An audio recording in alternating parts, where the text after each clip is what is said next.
तो मैं हूं आपकी दोस्त वंदना और मेरे इस YouTube चैनल लीगल चॉइस पर आप सबका स्वागत है। दोस्तों, आज हम प्रीएम्बल के बारे में बात करेंगे।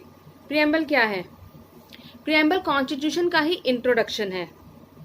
जितनी भी चीजें कॉन्स्टिट्यूशन में है, जितने भी ऑब्जेक्टिव्स कॉन्स्टिट्यूशन के हैं, उन सबको हम शॉर्ट में प्रीएम्बल के अंदर पढ़ सकते हैं।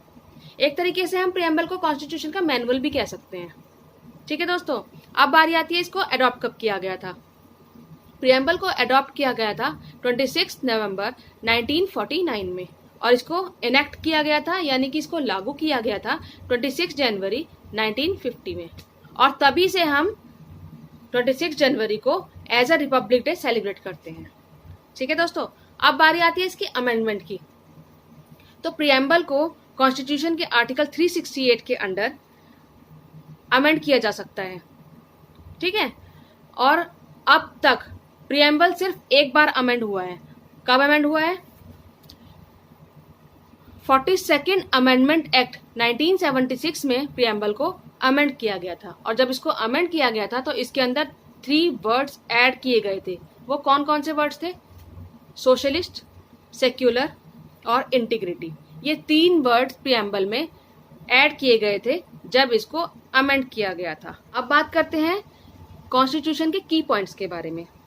तो पहला की पॉइंट इसका है सोवरन। सोवरन का क्या मतलब है दोस्तों?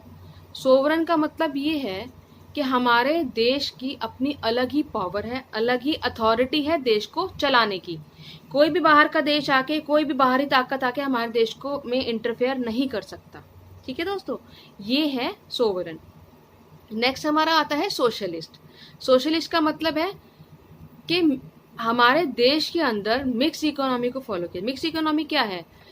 पब्लिक सेक्टर इकोनॉमी और प्राइवेट सेक्टर इकोनॉमी, और जब इन दोनों को मिला के काम किया जाता है तो वो बन जाती है मिक्स्ड इकोनॉमी। तो हमारे देश में जो है मिक्स्ड इकोनॉमी चलती है, इसलिए ये सोशलिस्ट है। नेक्स्ट बारी आती है सेक्युलर की। सेक्युलर का मतलब है कि हमारे देश में जितने भी धर्म है, चाहे वो मेजॉरिटी हो, माइनॉरिटी हो या कोई भी धर्म हो, उसको बराबर का दर्जा दिया जाएगा। ना तो कोई ऊंचा ना कोई नीचा, सबको बराबर रिस्पेक्ट मिलेगी और सबको बराबर का दर्जा मिलेगा। ये है सेक्युलर।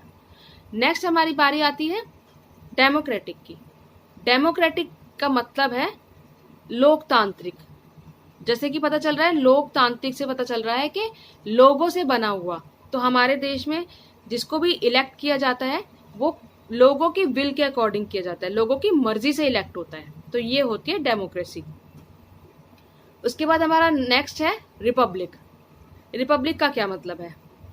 जो भी हमारा इलेक्ट किया जा रहा है हेड, जो भी हमारे देश का हेड इलेक्ट किया जाता है उसको पब्लिक इलेक्ट करती है। पहले क्या हुआ करता था? राजा का बेटा राजा बनेगा, लेकिन अब ऐसा नहीं है। अब जो जनता चाहेगी, जो पीपल चाहेंगे, जो लोग चाहेंगे, वही हमारे देश का हेड बनेगा। ये तो हमारे थे की पॉइंट्स। अब हम बात करेंगे ऑब्जेक्टिव्स क्या क्या है। ऑब्जेक्टिव्स क्या क्या है प्रीएम्बल के? तो प्रीएम्बल का मेन, जो सबसे मेन ऑब्जेक्टिव है वो ये है कि पूरे देश के अंदर एक हार्मनी बना के रखना, एक बैलेंस बना के रखना, एक समन्वय बना के रखना। ये मेन ऑब्जेक्टिव है। उसके बाद हमारा जो ऑब्जेक्टिव आता है वो आता है जस्टिस। जस्टिस सबके लिए होगा। ऐसा नहीं है कि कोई बड़ा है, आदमी है, कोई बहुत अमीर आदमी है तो उसके लिए जस्टिस है, गरीब के लिए नहीं है। नहीं, मतलब कि जस्टिस जो होगा वो सबके लिए होना चाहिए। चाहे वो इकोनॉमिक जस्टिस हो, चाहे वो सोशल जस्टिस हो, कैसा भी जस्टिस हो, लेकिन वो जो है सबके लिए होना चाहिए। दूसरा हमारा इसका आता है इक्वालिटी। इक्वालिटी से क्या मतलब है? इक्वालिटी से यह मतलब है कि सबको बराबर समझा जाएगा। कोई बड़ा नहीं है, कोई छोटा नहीं है, कोई अमीर नहीं है, कोई गरीब नहीं है, कोई काला नहीं है, गोरा, किसी भी तरीके का डिस्क्रिमिनेशन किसी में भी नहीं होगा, सब इक्वल हैं। ये है इक्वालिटी। लिबर्टी की। लिबर्टी में क्या है? लिबर्टी का मतलब है कि आपको यहाँ पर पूरी आज़ादी है। आज़ादी कैसी?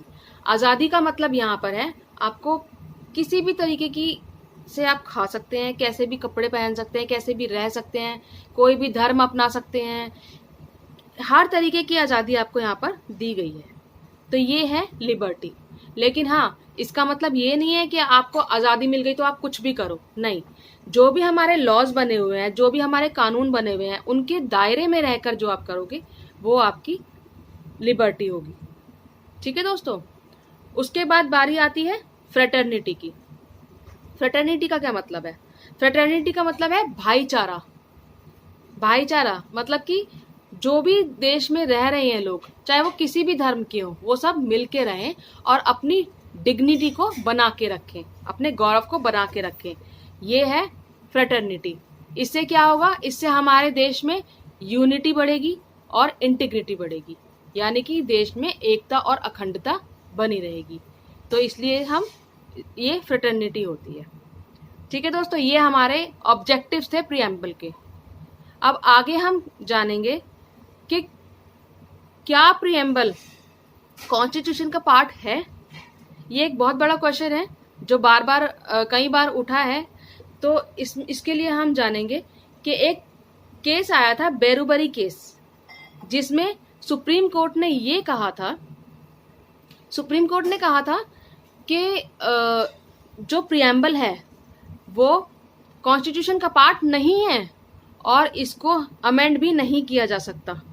ये सुप्रीम कोर्ट का जजमेंट था बेरुबरी केस में। लेकिन उसके बाद केशवानंद भारती केस आया और उसमें सुप्रीम कोर्ट ने अपने ही दिए हुए फैसले को ओवरव्यू कर दिया और एक नया जजमेंट दिया, जिसमें उन्होंने ये कहा कि प्रीएम्बल जो है कॉन्स्टिट्यूशन का ही एक पार्ट है। कॉन्स्टिट्यूशन का ही एक पार्ट है और उसको अमेंड भी किया जा सकता है। ठीक है दोस्तों, अमेंड तो किया जा सकता है, लेकिन उसका जो बेसिक स्ट्रक्चर है उसको बिल्कुल भी नहीं छेड़खानी कर सकते, उसके साथ कोई छेड़खानी नहीं की जाएगी। बेसिक स्ट्रक्चर को टच नहीं किया जाएगा, अमेंड कर सकते हैं। ठीक है दोस्तों, तो ये था हमारा प्रीएम्बल। अगर आपको हमारी वीडियो पसंद आई हो तो नीचे कमेंट बॉक्स में ज़रूर बताइएगा, और अगर आपका कोई क्वेश्चन हो, आप कुछ पूछना चाहते हो, तो वो भी हमें कमेंट डाल दीजिएगा, हम उसका आंसर ज़रूर देंगे। ठीक है दोस्तों, मिलते हैं अपनी अगली वीडियो में। धन्यवाद।